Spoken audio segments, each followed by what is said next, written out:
자, 우리가 지난번 말씀을 통해서 하나님께서 아브라함에게 자손에 대하여 약속하시는 내용을 봤어요.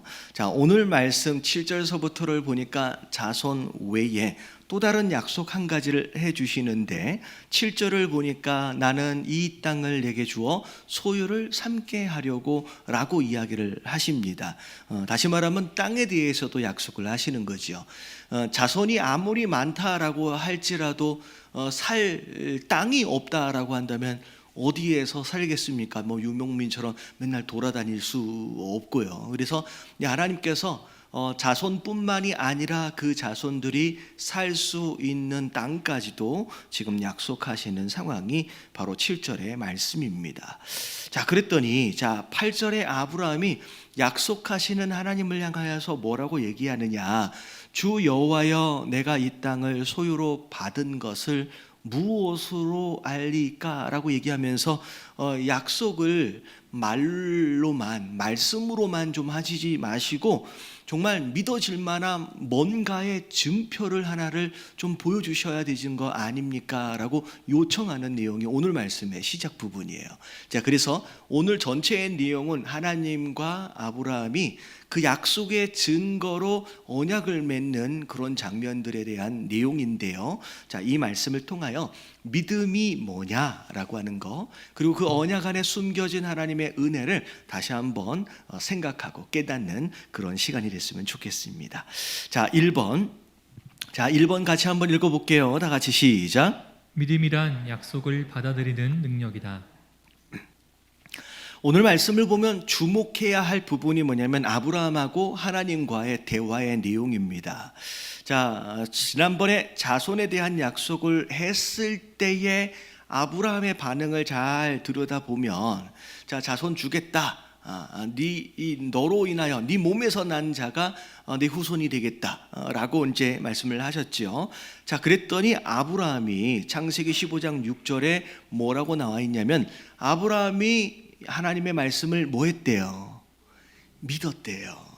자손 줄게, 너의 몸에서 나온 씨로 내가 줄게 라고 하나님 말씀하셨더니 아브라함이 그걸 믿었습니다.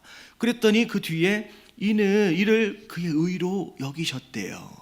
근데 오늘 말씀을 보니까 땅에 대한 약속을 하십니다. 그랬더니 아브라함이 말로만 하지 마시고 이걸 믿을 수 있을 만한 뭔가 표징을 좀 주십시오 라고 요청을 해요. 자, 이 표현은 믿고 싶단 얘기예요? 아니면 믿기 싫단 얘기예요? 믿고 싶단 얘기잖아요. 난 믿고 싶은데 뭔가가 증거가 되어질 만한 보여주는 뭔가를 좀 주셔야 되는 거 아닙니까? 라고 믿고 싶다라고 하는 마음을 그대로 표현합니다. 사실 처음에 하나님께서 아브라함을 만나셨을 때도 아브라함의 모습을 보면 처음 대면한 거잖아요. 약속을 막 주시니까 아브라함이 뭐라 그래요? 자, 12장 4절 말씀이 나와요. 이에 아브라함이 여호와의 말씀을 따라갔대요. 약속을 붙잡는 거예요. 참 이게 아브라함의 모습을 우리가 쭉 보고 있는 가운데 물론 여러 가지 부족한 모습들도 있습니다. 그럼에도 불구하고 참 장점이다라고 생각할 만한 것들 중에 하나가 뭐냐면 하나님이 말씀하시면 굉장히 긍정적이에요. 그럼요 하면서 말씀하심에 대하여 약속하심에 대하여 믿으려고 적극적이고 긍정적인 자세로 그 약속 앞에 선다는 거예요. 여러분, 이게 굉장히 중요합니다. 말씀을 대하는 태도, 약속을 대하는 태도. 성도들을 보면 어떤 분들은 말씀이 딱 있으면 이거 내게 주시는 말씀이야 라고 하면서 적극적으로 내 말씀을 막 삼으려고 그래요. 지난번 우리 금요일 어저께인가 예배 드릴 때 이렇게 물질의 축복을 받아야 할 줄로 믿습니다. 그러면 막 이렇게 밝은 얼굴로 그래, 내 22년도는 내가 부자가 돼야지 하고 막 받는 사람이 있는가 하면 어떤 사람은 또 뭐래요? 아이고 내가 뭘, 그런 사람이 있다는 거죠. 근데 여러분, 복을 받는다라고 했을 때 여러분 누가 복을 받아요? 여러분, 아브라함 모습을 보니까 이건 내 말씀이야, 내게 주신 약속이야 라고 말씀에 대하여 적극적이고 긍정적인 자세로 말씀을 막 흡수하고 빨아들이는 이런 능력, 여러분 이런 태도가 이걸 복을 받는 성도의 모습인 줄로 믿습니다. 예, 그렇잖아요. 예, 말씀을 딱 하면 이건 내 말씀이지, 내 말씀이지. 예, 말씀을 딱 들은 가운데 이게 어떻게 보면 요즘에는 마치 적용이 안 되는 것처럼, 심지어 어떤 분들은 그런 얘기를 하시더라고요. 목사님은 사회생활을 별로 안 해보셔서 모르시는데요 라고 하십니다. 어떻게 보면 하나님 약속 있고 말씀이 있는데 옆으로 예외적인 상황으로 자꾸만 빠져나가려고만 생각하시는 거예요. 여러분 그러지 마시고, 여러분 약속 있으면 튕겨내지 마시고 막 스펀지처럼 쭉 빨아들일 줄 아는 저와 여러분들 되시길 주님의 이름으로 축원합니다. 이 성경을 보면 그런 사람들이 다 복을 받는 거예요. 그래서 이런 믿음이 뭐냐라고 하는 부분에 있어서 제가 자주 예를 들어드리는 인용하는 말씀, 요한복음 1장 12절, 아마 거의 외울만 하실 것 같아요. 한번 읽어볼게요. 시작. 영접하는 자 곧 그 이름을 믿는 자들에게는 하나님의 자녀가 되는 권세를 주셨으니. 예수님을 믿는다라고 하는 것이 곧 뭐냐? 예수님을 영접하는 게 믿는 거예요. 다시 말하면 말씀을 믿는다라는 것은 말씀을 뭐 하는 게 믿는 거예요? 영접하는 게 믿는 거예요. 하나님 약속도 마찬가지예요. 여러분 약속을 믿으신다라고 한다면 그 약속을 스펀지처럼 내 안에 모셔드리는 거예요. 여러분 스펀지처럼 여러분 이 말씀이 탁 들어올 때 쭉 빨아들일 수 있는 저와 여러분들 되시길 주님의 이름으로 축원합니다. 자, 제가 왜 이 말씀을 드리느냐? 우리가 신앙생활을 할 때 약속에 대하여 우리가 어떤 태도를 가지고 있느냐라고 하는 것이 정말로 중요해요. 자, 왜냐? 나중에 뭐 순종이 되었든 뭐가 되었든 헌신이 되었든 그건 뒤엔 얘기예요. 말씀에 대하여 내 태도 자체가 잘못되어 있으면요, 마치 길바닥에 뿌려지는 것처럼 아무리 씨가 뿌려도 아예 시작 자체를 못해요. 그래서 태도가 너무 중요한데, 자, 하나님께서는 왜 어떻게 일을 하시냐면 그냥 누군가가 뭐가 필요하다고 그냥 처음부터 막 주시는 분이 아니라는 거예요. 처음 신앙생활을 할 때는 필요한 것들을 그야말로 그냥 구하지 않아도 막 주시는 경우들이 있어요. 근데 어느 정도 성숙해져 가는 상황 가운데서는 하나님께서는 그냥 필요하다고 그냥 덥석덥석 주시는 분이 아니라 어떤 과정을 통하여 훈련하시냐면 먼저 약속하시고 그 약속이 이루어질 때까지 기다리도록 하시고, 그리고 그것이 기다림 끝에 결국은 성취하는 것을 맛보게 하십니다. 다시 말하면 약속이 있고 성취가 있으면 그 가운데 뭐가 있어요? 기다림이 있어요. 여러분 이런 영적 어떤 원리를 따라서 우리를 성숙하게 훈련해 가세요. 이게 하나님의 방법이거든요. 근데 제가 어디서 이제 제가 자료를 이런 얘기를 들은 적이 있어요. 심리학자들이 실험을 했어요. 조사를 했는데 무슨 실험이냐면 우리 아이들 키우잖아요. 근데 젖을 줄 때 두 부류로 이제 나눠서 조사를 한 겁니다. 젖을 줄 때 그냥 울 때마다 물려줬던 아이들 그룹이 있고요. 그리고 아무리 울어도 딱 4시간이면 4시간, 5시간이면 5시간 시간을 정해놓고 그때가 되어야지만 젖을 물려주는 아이들 그룹이 있는 거예요. 자, 둘로 나눴어요. 근데 아이들 뭐 먹는 게 그게 크게 큰 영향이 있을까 생각했는데 의외로 나중에 아이들이 자라가는 과정 가운데서 큰 영향이 있다라는 거예요. 자, 울 때마다 막 물려줬던 아이들은 대부분 뭐가 약하냐면 인내심이 약하대요.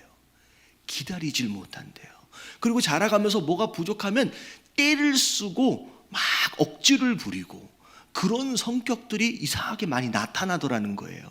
근데 4시간, 5시간 시간을 정해놓고 그때가 되어지만 규칙적으로 줬던 아이들은 인내심이 있어서 기다릴 줄 알더라는 거예요.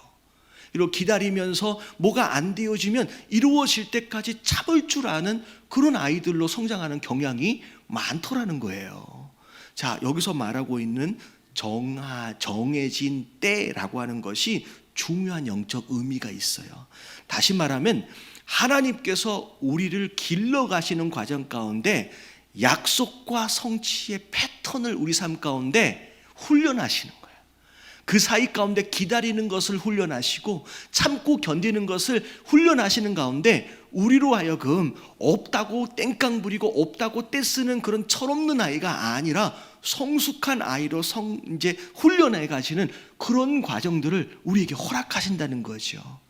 그렇기 때문에 처음 약속에 대하여 우리가 어떤 태도를 가지고 어떻게 인내하고 있느냐가 굉장히 중요하다는 거예요. 여러분 신앙생활 10년을 했는데도, 신앙생활 30년 40년 했는데도 철없는 아이가 있어요 없어요? 못 보셨어요 주변에? 아니 시간이 지니까 직분도 다 받았어요. 그럼에도 불구하고 철이 안 들었어요. 이게 뭐냐면 약속과 성취 안에 기다림과 인내를 받지를 못한 거예요. 여러분 권사가 돼서 장로가 돼서 심지어 목사가 돼서 철없는 신앙인 되지 마시고 여러분 이런 하나님의 훈련하는 과정들을 잘 견뎌가심으로 말미암아 성숙한 성도 되어지시길 주님의 이름으로 축원합니다. 옆에 계신 분들에게 인사 좀 해주세요. 성숙해져야 한답니다.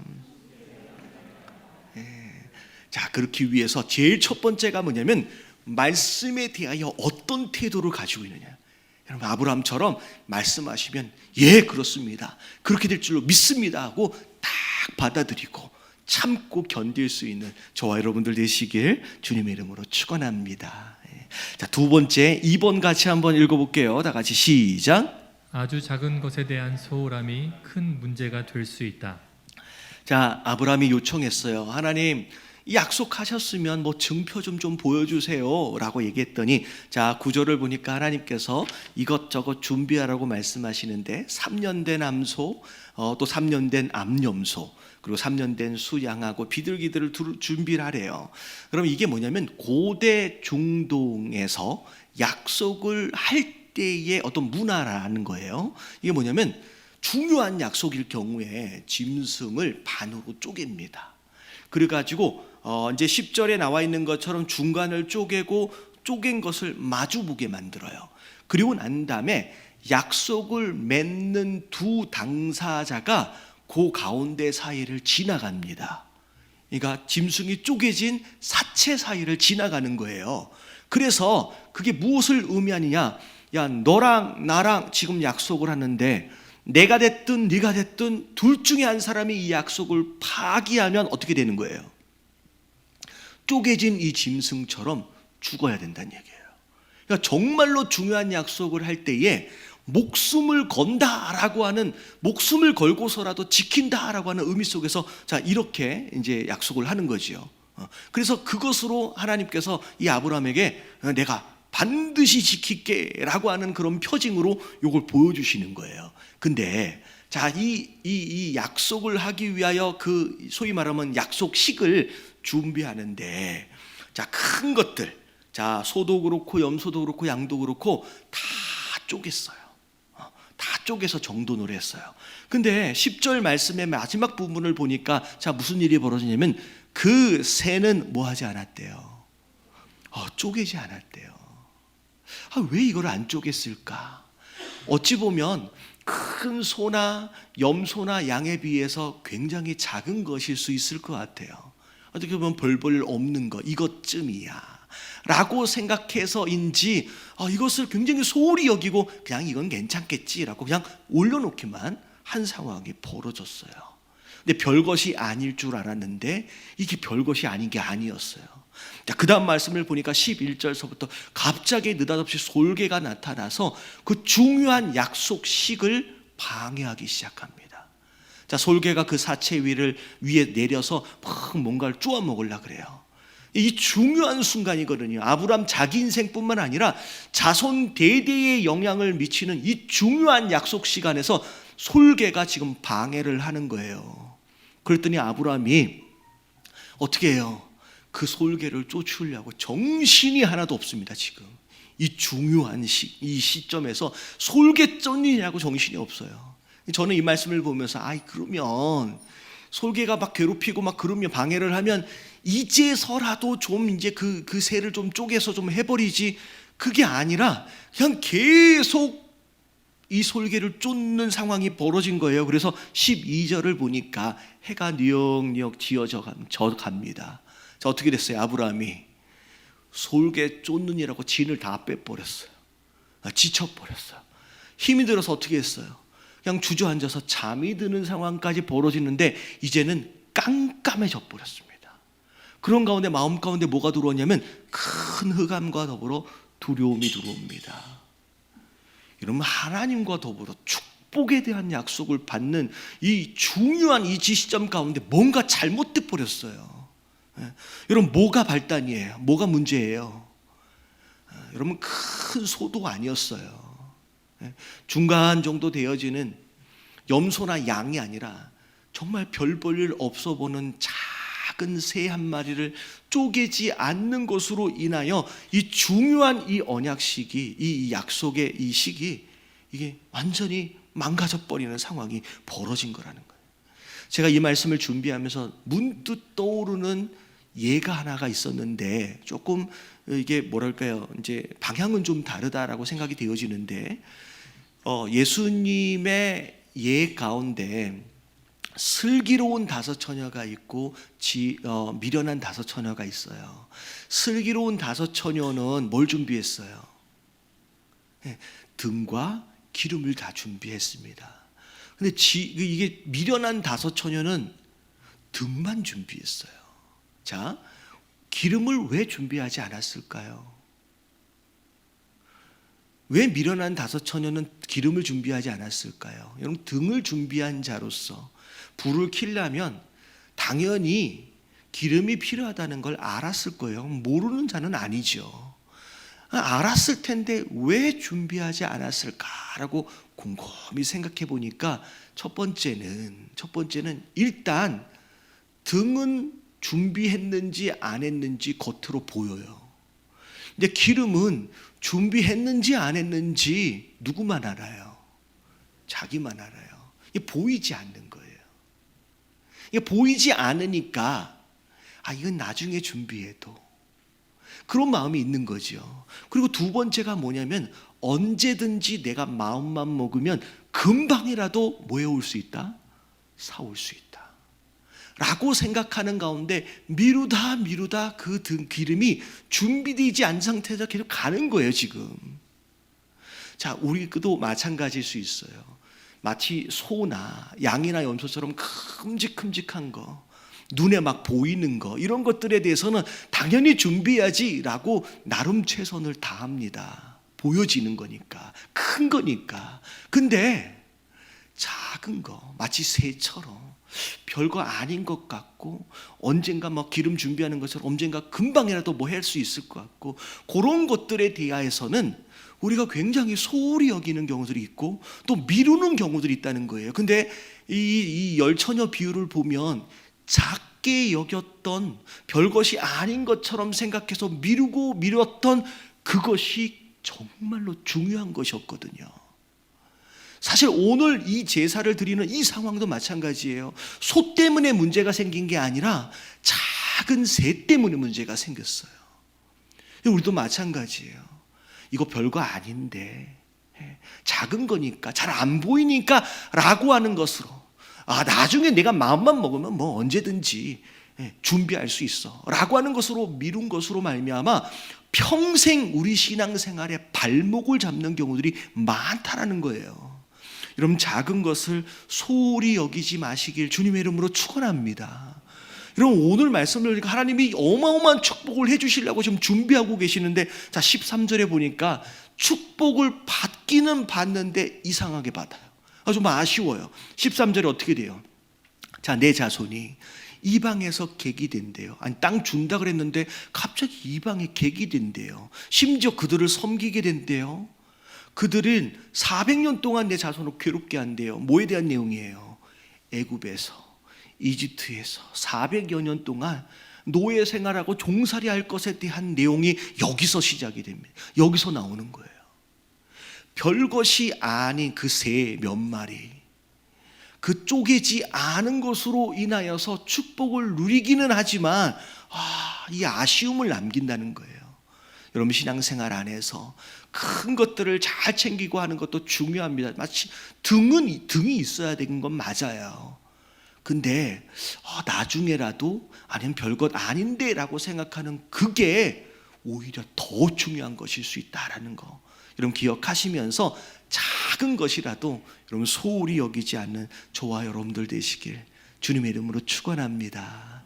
옆에 계신 분들에게 인사 좀 해주세요. 작은 것이라고 소홀히 여기면 안 된답니다.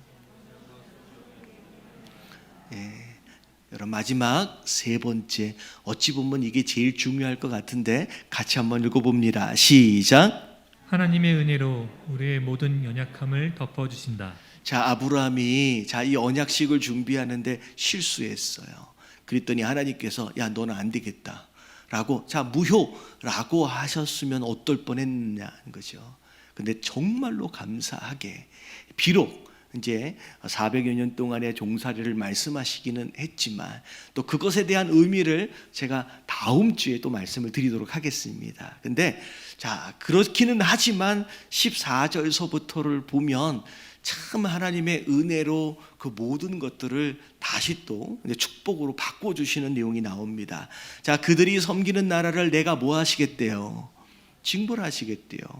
내 자녀들을 괴롭게 하면서 이제 징벌하시겠대요. 그리고 출애굽할 때의 내용이에요. 그 후에 내 자손이 어떻게 나온대요?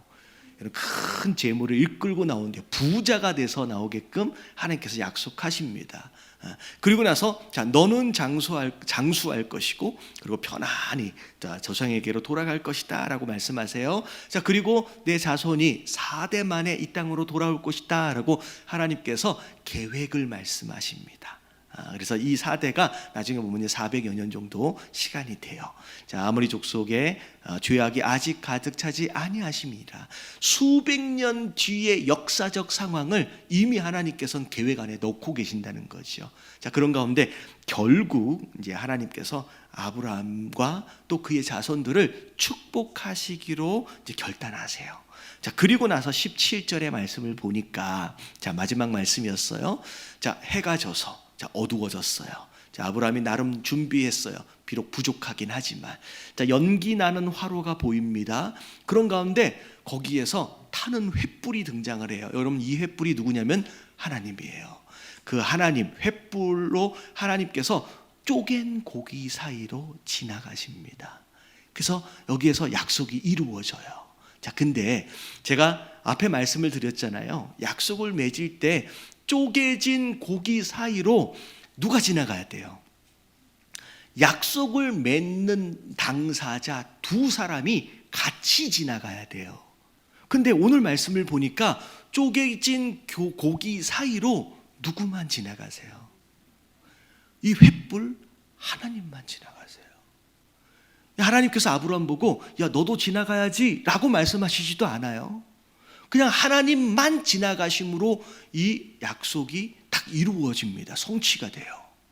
이게 굉장히 중요한 의미가 있어요. 왜냐하면 이 고기 사이로 지나가는 것으로 약속이 성립이 되면 누군가 이 약속을 중간에라도 파기하는 순간, 어기는 순간 무슨 일이 벌어져요?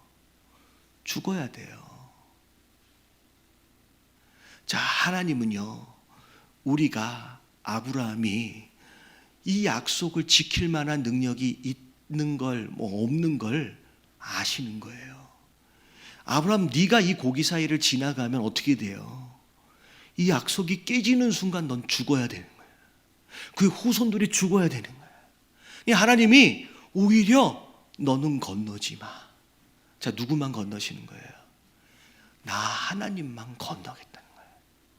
하나님만 그 사이를 건너심으로 말미암아 너는 지킬 수 있는 능력과 실력이 없어서 지나가지 못하지만 지나간 나는 이 약속을 내 목숨을 걸고서라도 내 생명을 걸고서라도 이 약속을 반드시 이루고야 말겠다라고 하나님께서 아브라함에게 그분의 의지를 보여주시는 거예요.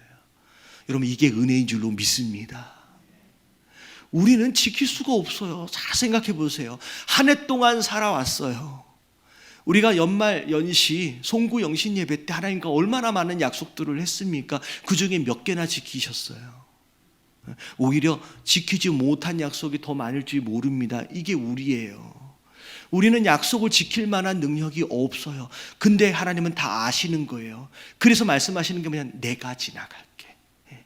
내가 지나갈게. 내가 목숨을 걸고서라도 이 약속은 지켜질 거야 라고 말씀하셔서 결국은 그분이 생명을 걸어서 그 약속을 지켜내십니다. 2000년 전 그분이 누구예요?